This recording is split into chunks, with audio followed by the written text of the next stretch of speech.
বিসমিল্লাহির রহমানির রহিম। প্রিয় দেশবাসী ও বাংলাদেশের মুসলিম তৌহিদি জনতা, আসসালামু আলাইকুম।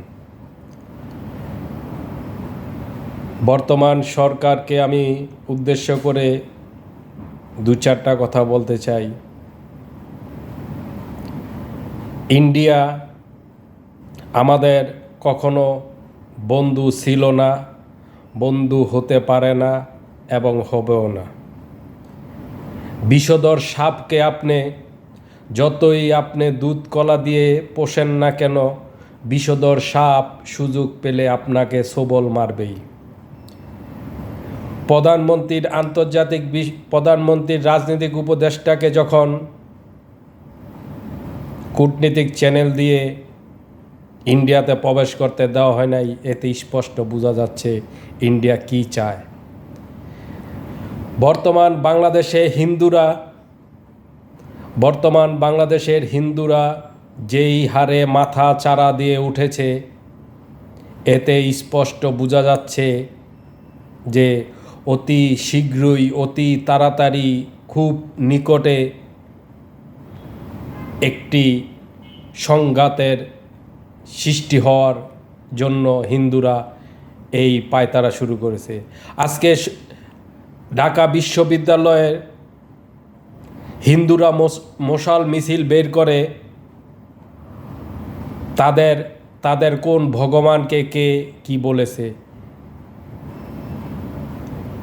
যখন তোমাদের হিন্দুরা ইন্ডিয়াতে মুসলিমদের মসজিদ ভাঙে, ঘর বাড়িতে আগুন দেয়, তখন তোমরা কার বাল ফালাও? তখন প্রতিবাদ করতে পারো না।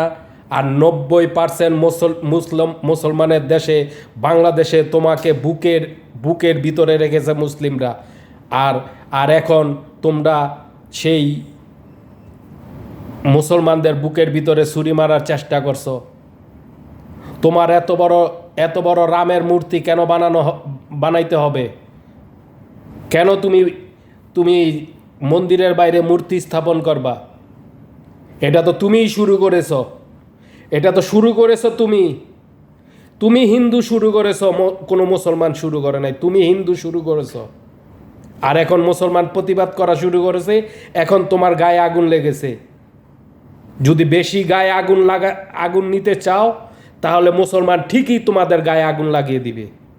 যদি তুমি হিন্দু গায়ে আগুন নিতে চাও, তাহলে মুসলমান ঠিকই তোমার গায়ে আগুন লাগিয়ে দিবে। মনে রাখবা, মুসলিম বীরের জাতি, মুসলিম সাহাবাদের উত্তরসূরি, হযরত আলী রাদিয়াল্লাহু আনহুর উত্তরসূরি,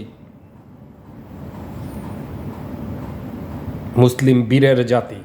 মুসলিম কখনো পিছু হটে না। তোমরা হিন্দু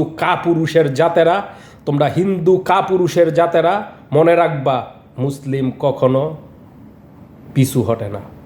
মনে রাখবা।